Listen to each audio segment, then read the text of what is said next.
What is the best way to improve pronunciation, accent and clarity? Okay, pronunciation improve ചെയ്യാൻ വേണ്ടിയിട്ടുള്ള ഒരു best way, ഏറ്റവും best way എന്ന് പറഞ്ഞാൽ ഫോണറ്റിക്സ് എന്ന് പറഞ്ഞ ഒരു സിസ്റ്റം ഉണ്ട്, അത് പഠിക്കുക എന്നുള്ളതാണ്. ഫോണറ്റിക്സ് എന്ന് പറഞ്ഞാൽ പ്രൊനൗൺസിയേഷൻ്റെ അൾട്ടിമേറ്റ് സംഭവമാണ്. അത് പഠിക്കുമ്പോൾ നമുക്ക് അതിൻ്റെ സംഭവം അൾട്ടിമേറ്റ് ഐഡിയ കിട്ടും. ഓരോ സൗണ്ടുകൾ എങ്ങനെയാണ് നാക്കിൻ്റെയൊക്കെ ഈ പൊസിഷനിങ് കാര്യങ്ങളൊക്കെ വെച്ചിട്ട് ഡെവലപ്പ് ആവുന്നത്. ഇത് പഠിക്കുമ്പോൾ നമുക്ക് എങ്ങനെയാണ് ശ്രേയ ഘോഷൽ മലയാളം പാട്ടൊക്കെ കറക്റ്റാണ് പാടുന്നൊക്കെ മനസ്സിലാവും.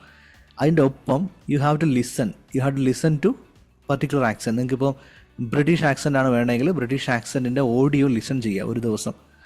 ഓക്കെ, അപ്പോൾ ഞാൻ എൻ്റെ സ്റ്റുഡൻസിന് സ്ലോ ആയിട്ടുള്ള ഓഡിയോ ഇത് കൊടുക്കും. നോർമൽ സംഭാഷണത്തെക്കാളും സ്ലോ ആയിട്ടുള്ള audio. Welcome to this podcast എന്ന് വളരെ സ്ലോ ആയിട്ട് സംസാരിക്കുമ്പോൾ ആ ആക്സെൻറ്റ് കേട്ടിട്ട് നമുക്ക് ഇമ്പ്രൂവ് ചെയ്യാൻ പറ്റും. നമുക്ക് ഇൻ്റർനെറ്റിൽ തപ്പിയാലും നിങ്ങൾക്ക് ഒത്തിരി ആക്സെൻറ്റ് ലിസണിങ് ഓഡിയോസ് കിട്ടും. ഓക്കെ,